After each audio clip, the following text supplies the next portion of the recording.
कुर्मे देव सर्व कार्येषु सर्वदा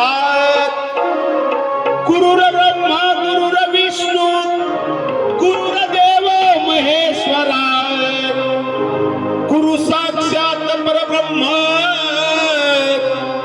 तस्मै श्री गुरुवे नमः पुंडलिक वरदेव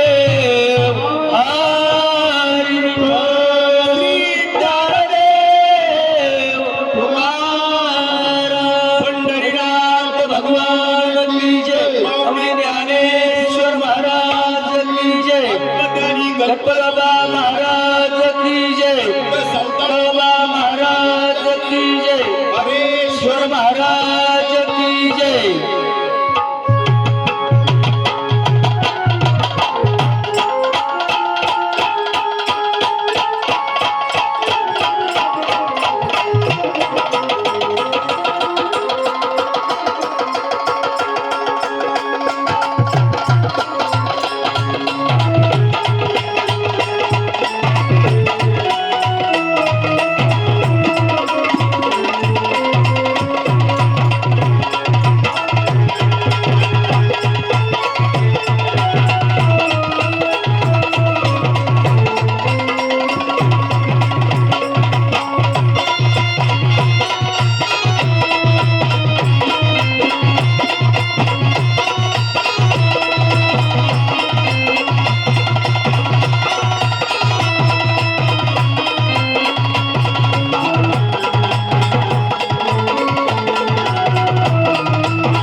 आणि म्हणून आज या ठिकाणी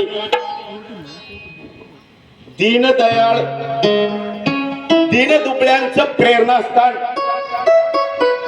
समाजभूषण शिक्षण महर्षी विष्णुबा पाटीलबा शिंदे यांचं 16वे पुण्यस्मरण आणि या पुण्यस्मरणाच्या निमित्तानं आमच्या अविनाश पारखपत मंडळाला आपल्या सेवेची संधी उपलब्ध करून दिली म्हणून प्रथमतः सर्व नियोजनकर्त्यांचं श्री हरेश्वर विद्यालयाचं आणि आम्हाला ज्यांनी विशेष फोन करून आमंत्रित केलं ते ठाकाजी शेठ वाफारे आणि भास्करराव उंडे साहेब यांचं देखील हार्दिक असं स्वागत करतो आणि माझ्या कार्यक्रमाला सुरुवात करतो।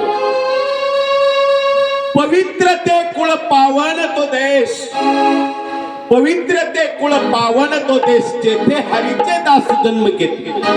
महाराष्ट्र ही संतांची भूमी, वीरांची भूमी, पवित्र अशा नद्यांची भूमी। याच महाराष्ट्र देशात वारकरी संप्रदायाचं एक अधिष्ठान आणि याच प्रेरणेनं श्री हरेश्वर महाराजांच्या कृपाशीर्वादानं हरेश्वरचे सर्व ग्रामस्थ यांचं देखील आमच्या कार्यक्रमाच्या वतीनं हार्दिक असं स्वागत करतो आणि माझ्या सेवेला सुरुवात करतो.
आणि वारकरी संप्रदायाचं भूषण ज्यांना ज्ञानोबा तुकोबा हा पुरस्कार प्राप्त झाला असे डॉक्टर महाराज यांच्यासारख्या थोर व्यक्तींचा या गावात जन्म झाला म्हणून कटकुले हरेश्वरचं गाव नाव पूर्वर पोहोचलं.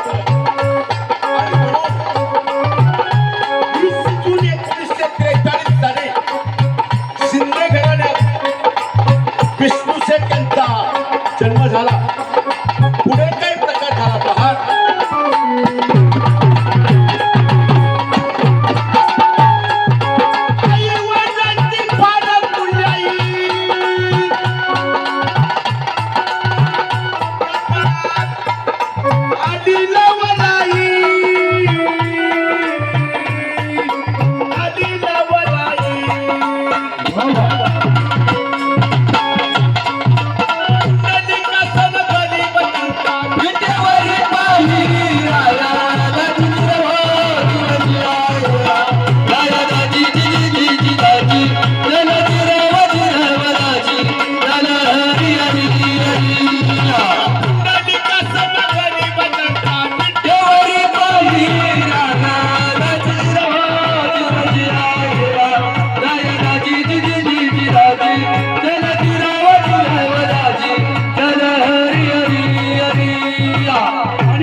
पुण्यस्मरण विद्यार्थी मित्र आपलं वय देखील तेवढं नाही, परंतु समाजाने त्यांना 16 वर्ष झाली तरी ध्यानात ठेवलं. त्याच्या पाठीमागचं कारण त्यांनी समाजासाठी काहीतरी केलं आणि समाज त्यांना ध्यानात ठेवतो ज्यांनी समाजासाठी काहीतरी केलं.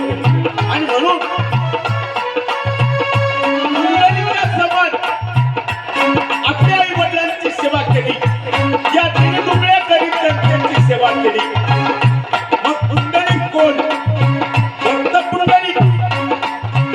भक्त पुंडलिकाचा विषय आपल्या समोर घेण्याचं कारण म्हणजे विद्यार्थी मित्र हो, गुरुजनांचा आशीर्वाद किती श्रेष्ठ असतो या कव्यातून मला हे सिद्ध करायचं आहे. म्हणून भक्त पुंडलिक बालपणात अतिशय त्याच्याकडून आई वडिलांची सेवा करायचं राहून गेलं. ज्या वेळेला पुंडलिकाचं लग्न केलं केल्यानंतर ज्याप्रमाणे आपलं लग्न केल्यानंतर ज्याप्रमाणे आपल्या आई वडिलांच्या जीवनात युद्ध येतं ना, त्याप्रमाणे पुंडलिकाच्या आई वडिलांच्या जीवनात देखील युद्ध आलं. पुंडलिक आपल्या संसारी इतका व्यस्त झाला की आई वडिलांची सेवा करायचं राहून गेला. परंतु ज्या वेळेला रुद्राई वडील यांनी तीर्थाटनाचा आग्रह धरला, त्यावेळेला आपले रुद्राई वडील स्वतःची बायको यांना घेऊन तो तीर्थाटनाला निघाला. तो कसा निघाला पहा. आई बापाच्या गळ्याला दोरी, अहोबाईला खांद्यावरी, हा पुंडलिक काशी यात्रा, पुंडलिक काशी यात्रा करी, हा पुंडलिक काशी यात्रा करी. आई बापाच्या गळ्याला दोरी, बाई खांद्यावरी, पुंडलिक काशी यात्रा करी, हा पुंडलिक काशी यात्रा करी. स्वतःच्या जन्मदाते आई वडील, स्वतःच्या वृद्ध आई वडील यांच्या गळ्याला दोरी लावली आणि स्वतःची बायको खांद्यावर घेतली आणि पुंडलिक तीर्थाटनाला निघाला. घनघोर असा जंगलातून जात असताना रात्रीच्या मुक्कामी चुकून संत रोहिदास महाराज यांच्या आश्रमात मुक्कामाला गेले.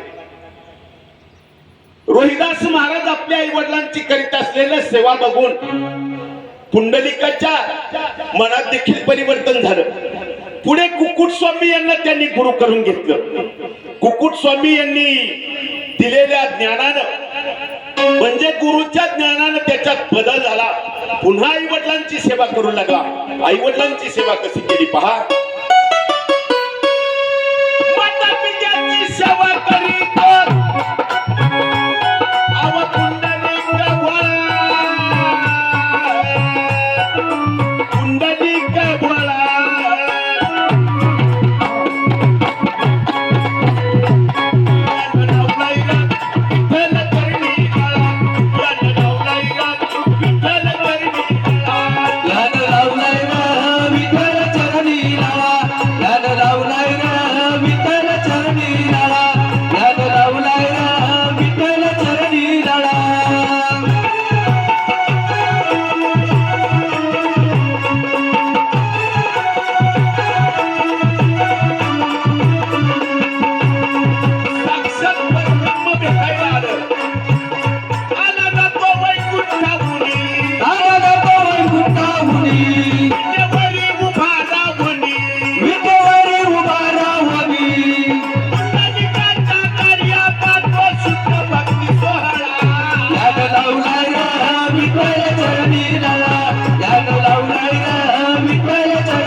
सेवा बघून या विश्वाचा बाप पंढरीचा पांडुरंग साक्षात भेटायला आला.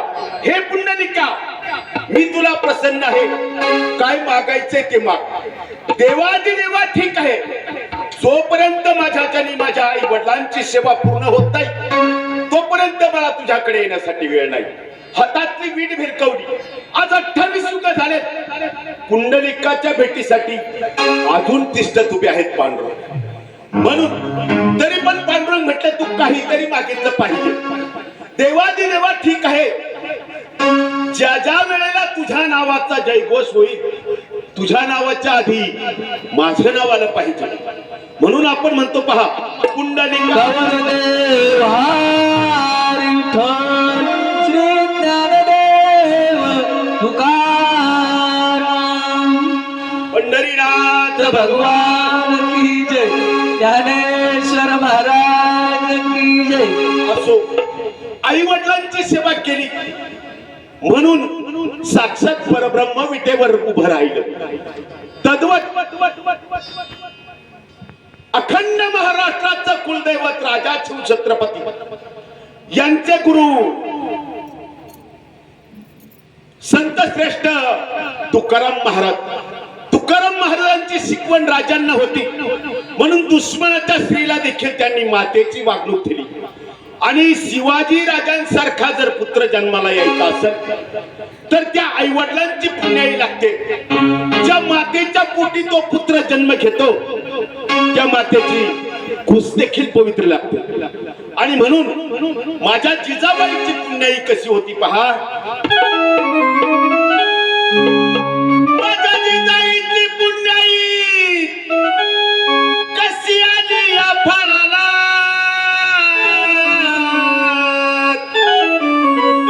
तो बापाचा बाप राजा शिवबा जन्माला. तो बापाचा बाप राजा शिवबा जन्माला. तो बापाचा बाप राजा शिवबा जन्माला. बापाचा बाप राजा शिवबा जन्माला. तो बापाचा बाप राजा शिवबा जन्माला. तो बापाचा बाप राजा शिवबा जन्माला. तो बापाचा बाप राजा शिवबा जन्माला.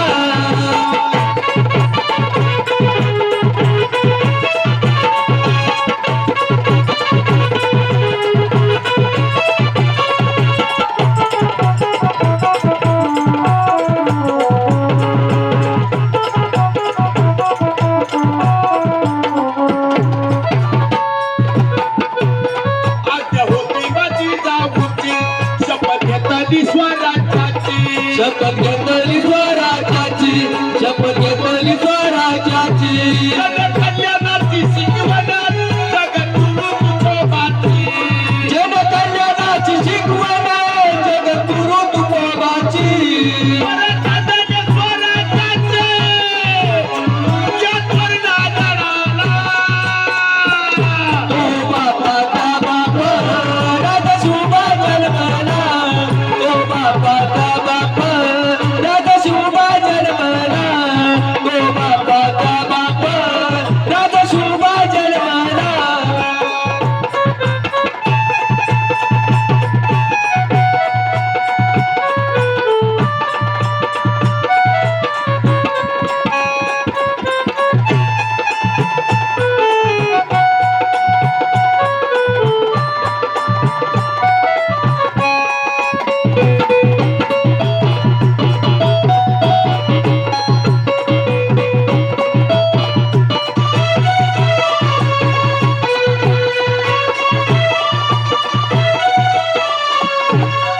भवानी मातेचा लेक तो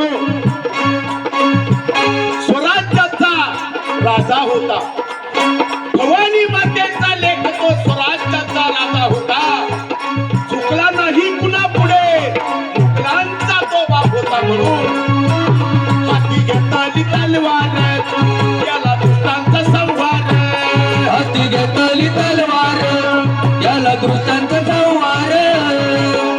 घेतली तलवार याला दुष्टांचा संहार.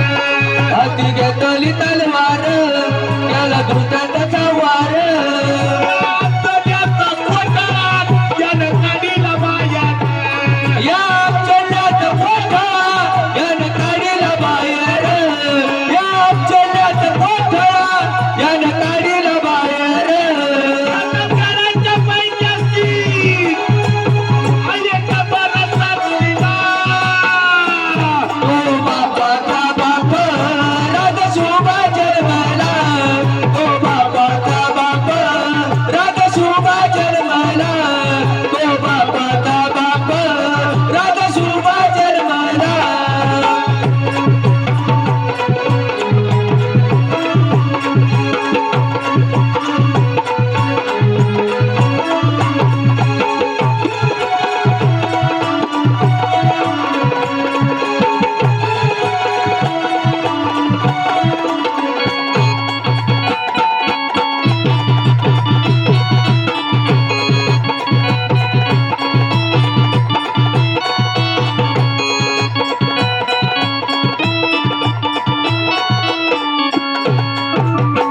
सर्वांना विनंती आहे टाळी वाजवा. टाळी वाजवण्याची पंचसूत्री आज तुम्हाला सांगून जाईल. पोटा पुढं टाळी वाजवा. कोणत्याही प्रकारचा गडबड घोटाळा होणार नाही. हृदयापुढं टाळी वाजवा. तुम्हाला अटॅक येणार नाही. तोंडापुढं टाळी वाजवा. तुमचे दात पडणार नाही, डोळ्या पुढे टाळी वाजवत चष्मा लागणार नाही, हरिभजनात हरि कीर्तनात डोक्यावर हात घेऊन टाळी वाजवा, तुमचं कल्याण झाल्याशिवाय राहणार नाही. बरोबर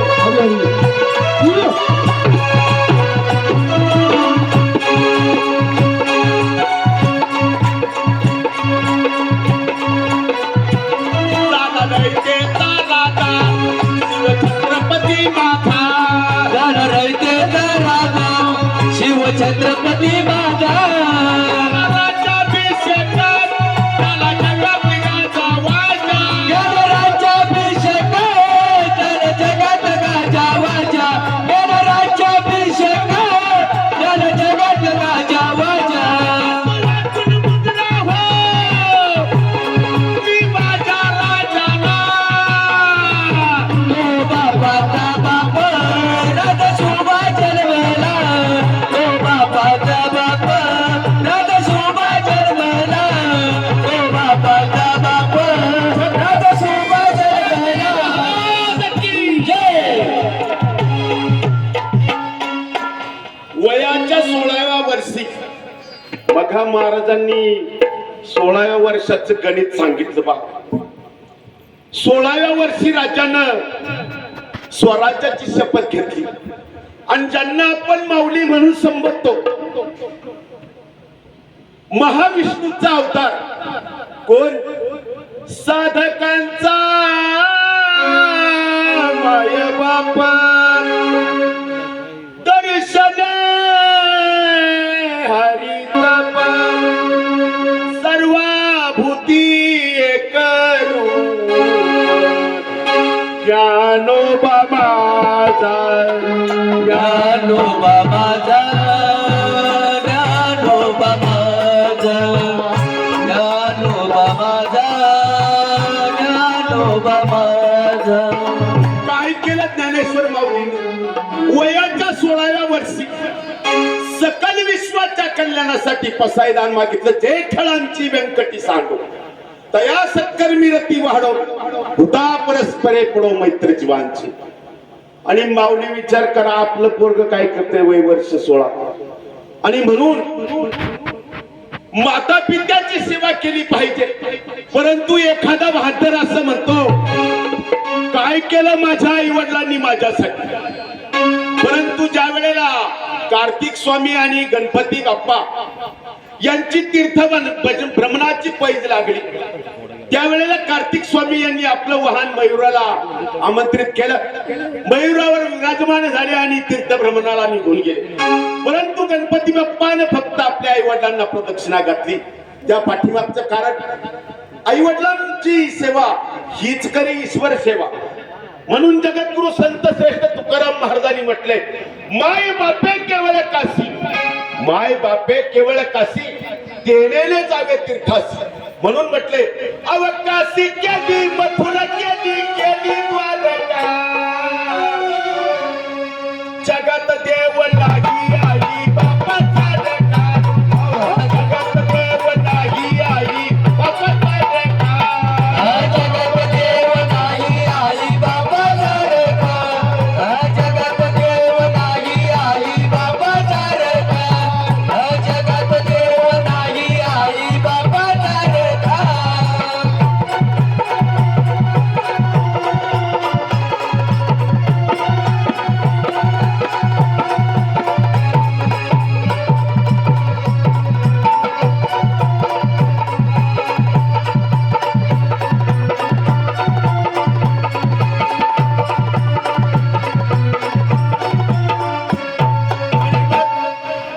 कोणी कोणी तीर्थाला जात, कोणी कोणी तीर्थाला जात, कुठेतरी सप्त्यात देणगी देतो. देणगी द्या याच्या विरोधात मी नाही, परंतु सप्त्यात देणगी देतो आणि आई वडील कुठेतरी वृद्धाश्रमात असतात.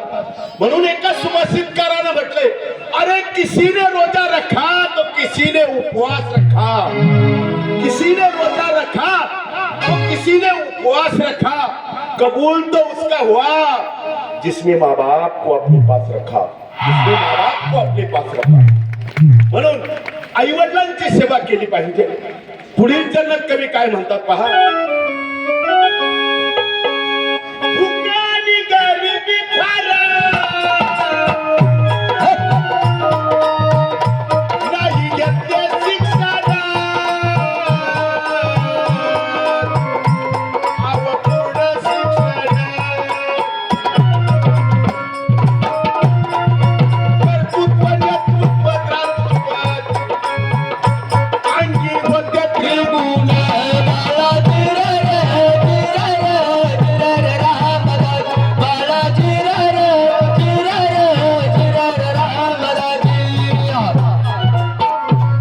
गरिबीची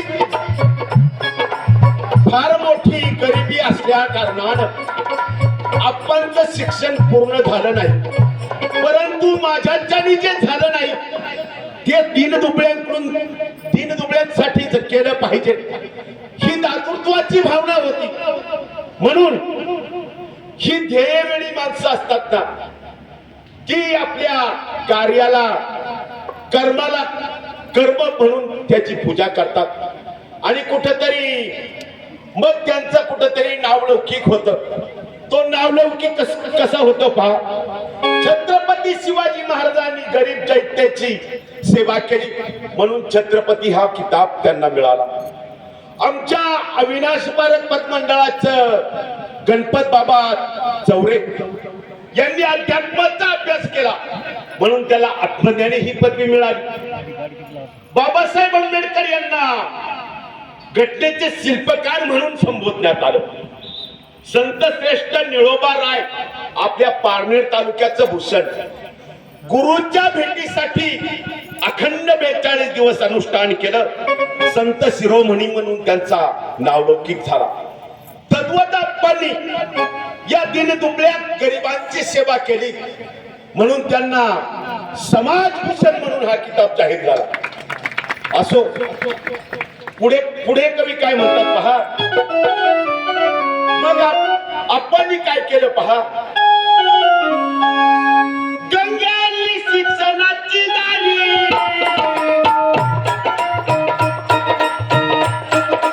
सामूहिक विवाह केले अन्नदान केले अन्नदान दुबळ्याच्या हितासाठी केले आर्थिक क्षेत्र निर्माण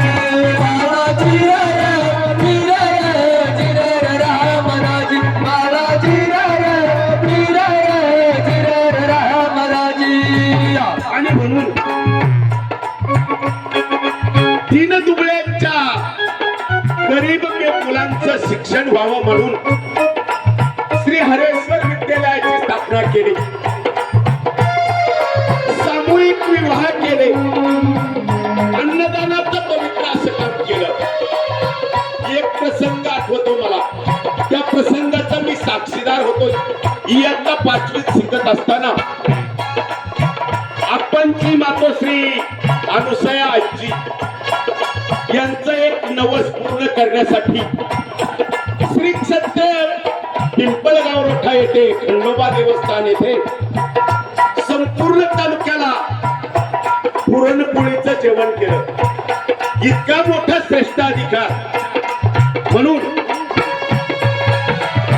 आणि समाजातील प्रत्येक घटक सुधारला पाहिजे म्हणून पतसंस्थेची निर्मिती केली. श्री हरेश्वर पतसंस्था, अनुसया महिला पतसंस्था आणि माझं देखील भाग्य थोर आहे. या समाजभूषण आपण ज्या संस्थेची निर्मिती केली त्या संस्थेत मला शाखाधिकारी म्हणून काम करण्याची संधी मिळाली म्हणून मी माझं वाक्य समजतो. पुढील जन्नत कवी काय म्हणतात पहा.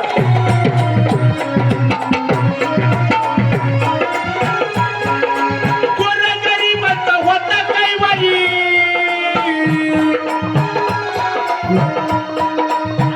वाईले साध्या जीवना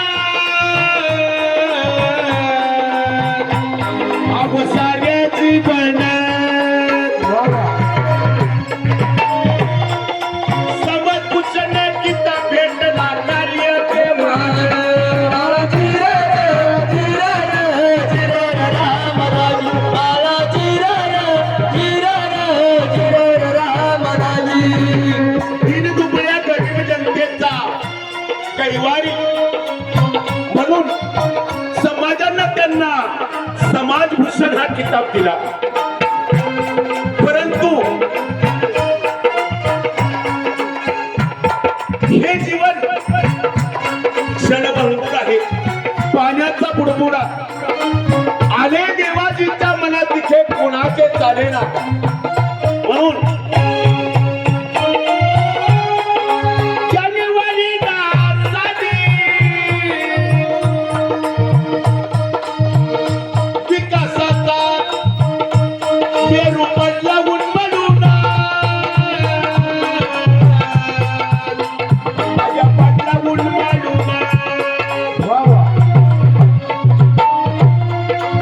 1 जानेवारी 2010 साली एक अघटित प्रकार झाला.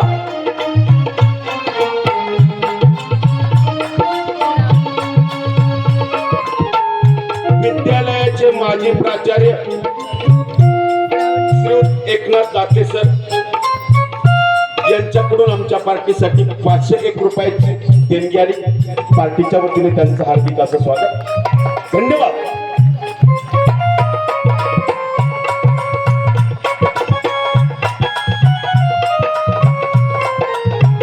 1 जानेवारी 2010 साली विकासाचा महामेरू यांचं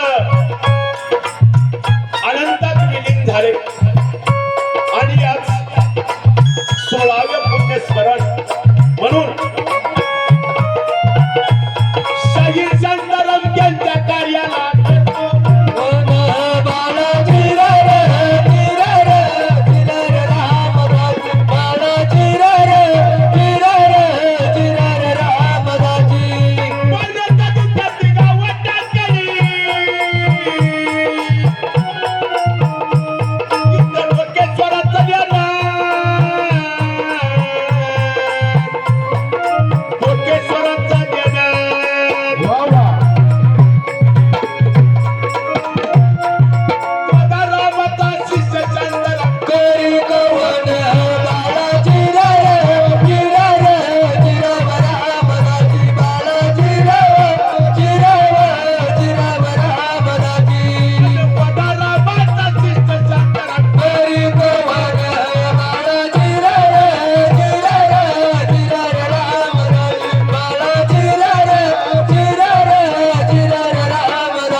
संयोजकांना दिलेल्या वेळेच्या मर्यादेनुसार आमचे गुरुवर्य यांना देखील 10-15 मिनिटं दिले पाहिजे.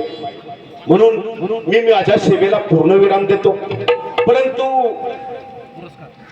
ज्यांनी आम्हाला या